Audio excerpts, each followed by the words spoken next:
بطاطسينه بطعم السجق الملسوع. تعالى بقى نشوف هو ملسوع ولا ايه دنيته. ده شكل البطاطسينه عامل شبه الكاب.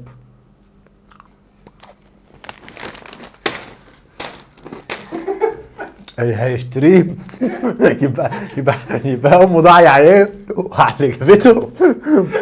اقسم بالله غلط والله يبقى تقريبا عاملين الجلود.